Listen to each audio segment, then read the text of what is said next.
ओम साईं राम। हमारे YouTube channel Shirdi Sai वंदना में आप सभी भक्तों का बहुत बहुत स्वागत है। आज मैं आपके साथ बाबा जी के जिन भक्त का अनुभव शेयर करने वाली हूँ, उन पर बाबा जी की कृपा आज से करीब 45-50 साल पहले हुई थी। वो बाबा जी की भक्त आज भी बाबा जी के बहुत से अनुभव महसूस करती हैं और उन पर उनकी बहुत श्रद्धा है। मैं जिन भक्त के बारे में आज आपसे बात कर रही हूँ, उनके पिताजी स्वर्गीय राजेश्वर अग्रवाल जी, जो कि बाबा जी को बहुत मानते थे, सोनीपत के रहने वाले थे और उस दौरान वो पुणे में रहा करते थे। ये बात है आज से कोई 45 या 50 साल पहले, मतलब 1975 के आसपास की। जिन साईं भक्त के बारे में मैं आपसे बात कर रही हूँ, उन्होंने अपना नाम हमें बताने से मना किया है, तो मैं उन्हें साईं भक्त कह के ही संबोधित करूँगी। तो जो वो साईं भक्त हैं, वो 1975 के आसपास वो पुणे में रहा करते थे और उनके पैरों में कुछ प्रॉब्लम थी। वो अपने पैरों पर चल नहीं पाती थी। तो उस समय वो 6 या 7 साल की थी जब उन्हें उनके मम्मी पापा के साथ शिरडी जाने का सौभाग्य प्राप्त हुआ। उनके पिताजी बहुत ही धार्मिक विचारों वाले और बाबा जी पे बहुत श्रद्धा रखने वाले, बहुत विश्वास करने वाले व्यक्ति थे। तो वो अपनी बेटी, अपनी पत्नी, अपने परिवार के साथ शिरडी 1975 के आसपास गए थे। उस समय शिरडी में कच्ची मिट्टी के, मतलब कच्चे मकान हुआ करते थे, पक्के घर नहीं हुआ करते थे। ये उस समय की बात है। जब वो शिरडी गए तो उन्हें वहाँ बाबा जी की काकड़ आरती अटेंड करने का सौभाग्य मिला और बाबा जी की काकड़ आरती के दौरान ही उन्हें बाबा जी के स्नान का जो जल होता है वो भी प्राप्त हुआ। बाबा जी के स्नान का जल एक अमृत है, ये हम सभी लोग जानते हैं। तो जब उन्हें बाबा जी के स्नान का वो जल वहाँ मिला तो उनकी जो माताजी थी, उन्होंने उस जल से अपनी बेटी को नहला दिया, उन्हें स्नान करा दिया। और देखिए बाबा जी की महिमा, उनका चमत्कार कि उनकी बेटी उस जल से नहाने के बाद अपने पैरों पर चलने लगी। और उसके बाद आज तक, वो आज 50 साल के आसपास उनकी उम्र है और आज तक वो ठीक ठाक चलती हैं। उन्हें दोबारा कभी कोई प्रॉब्लम नहीं हुई। जो राजेश्वर अग्रवाल जी थे, वो भी बाबा जी को बहुत मानते थे, उनके प्रति उनकी बहुत आस्था, बहुत श्रद्धा थी। तो एक बार क्या हुआ, राजेश्वर अग्रवाल जी को बाबा जी ने सपने में दर्शन दिए और उन्हें पैदल शिरडी आने के लिए कहा। क्योंकि राजेश्वर जी की बाबा जी के प्रति बहुत श्रद्धा थी, तो उन्होंने बाबा जी का आदेश मानते हुए वो पुणे से शिरडी तक बाबा के दर्शन करने के लिए पैदल ही गए। और वैसे भी उनके घर आने वाले कोई भी फ़कीर, महात्मा, साधु, उन सभी को मतलब वो भोजन कराना, उनकी सेवा करना, ये हमेशा उनके रूटीन में रहता था। कहते हैं कि अच्छे लोगों की संगत से हमारी सोच अच्छी हो जाती है और बुरे लोगों की संगत हमारी सोच को बुरा बना देती है। राजेश्वर अग्रवाल जी के साथ भी कुछ ऐसा ही हुआ। जब उनकी बेटी ठीक हुई या उसके बाद वो पुणे से शिरडी पैदल गए, उसके बाद भी वो बाबा की भक्ति में लगे रहे। लेकिन कुछ समय के बाद उनकी संगत कुछ ऐसे लोगों के साथ हो गई जो कि बाबा जी को बिल्कुल नहीं मानते थे और वो उन्हें यवन कहते थे, उनकी बहुत आलोचना करते थे। तो ऐसे लोगों के बीच रहते हुए राजेश्वर जी की सोच में भी परिवर्तन हो गया और अधिकतर समय वो अपने उन्हीं यार दोस्तों में बिताने लगे और धीरे धीरे वो बाबा जी से और अपने हर धर्म कर्म से बहुत दूर हो गए। और उसका नतीजा ये हुआ कि उनके जीवन में इतनी मुश्किलें आईं, इतना सब कुछ हो गया कि वो बिल्कुल बर्बाद हो गए। यहाँ तक कि उनका काम धंधा सब कुछ चौपट हो गया। और जैसा कि उनकी बेटी ने हमें बताया कि उस समय से लेके और पिछले कुछ सालों तक उनके घर में कोई भी अब बाबा जी के प्रति मतलब किसी का भी झुकाव नहीं है, कोई भी उन्हें नहीं मानता है।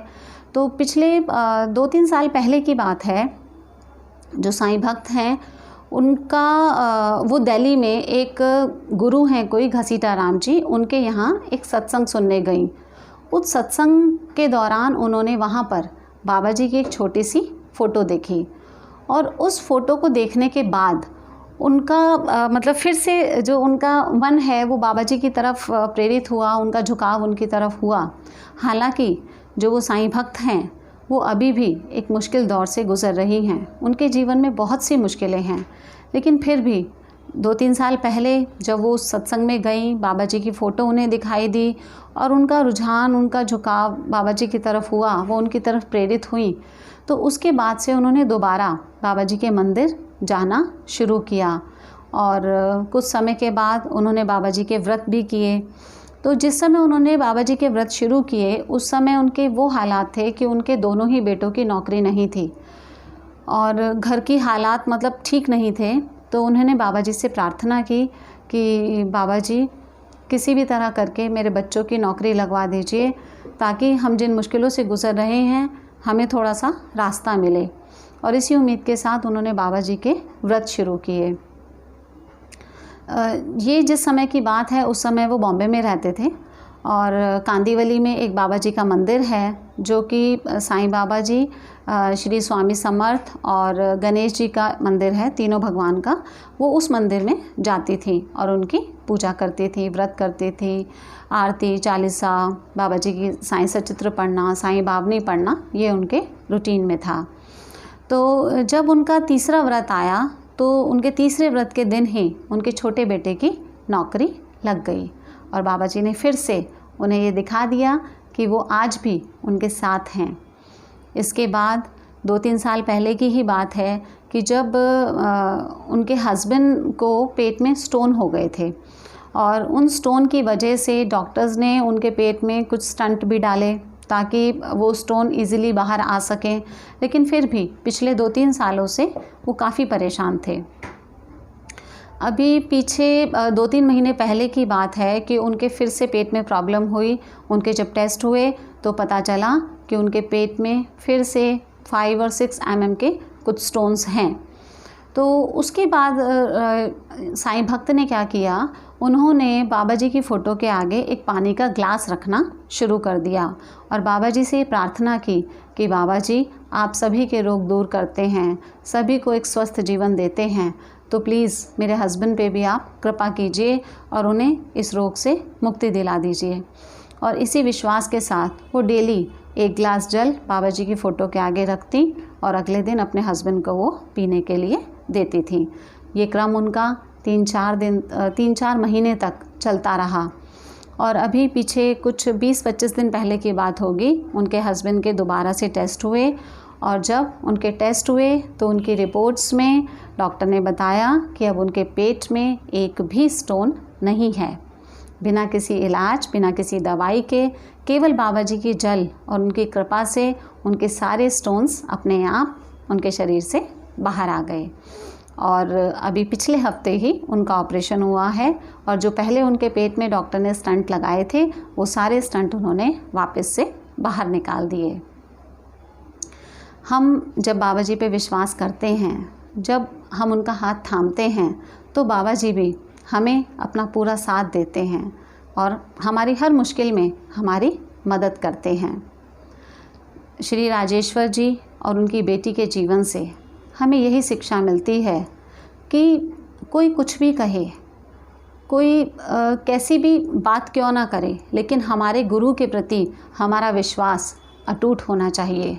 कोई हमें कितना भी बहकाने की कोशिश करे, कोई हमारे साथ कैसी भी बात क्यों ना करे, हमारे गुरु के अगेंस्ट में कुछ भी क्यों ना बोले, लेकिन हमारा विश्वास कभी डगमगाना नहीं चाहिए, क्योंकि कई बार हमारे गुरु भी हमारी परीक्षा लेते हैं और उस परीक्षा में जो पास होते हैं बाबा उनका हाथ हमेशा थामे रहते हैं।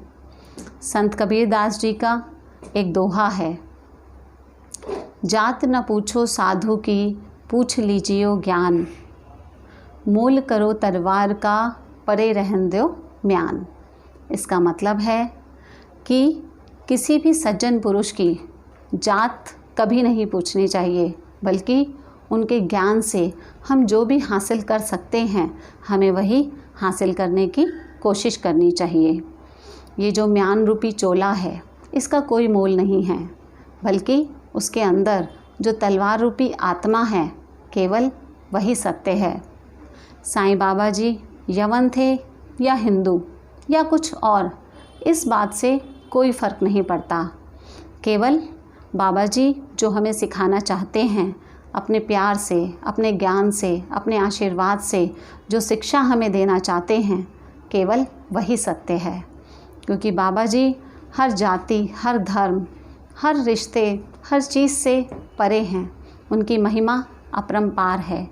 और मैं बाबा जी से हाथ जोड़कर ये प्रार्थना करती हूँ कि अपने सभी भक्तों को, चाहे वो उन्हें समझते हैं या अभी भी उन्हें समझने में सक्षम नहीं हैं, सभी भक्तों को सद्बुद्धि दें और उन्हें अपना आशीर्वाद दें, अपना प्यार दें और हर मुश्किल समय में अपने भक्तों की मदद करें। ओम साईं राम।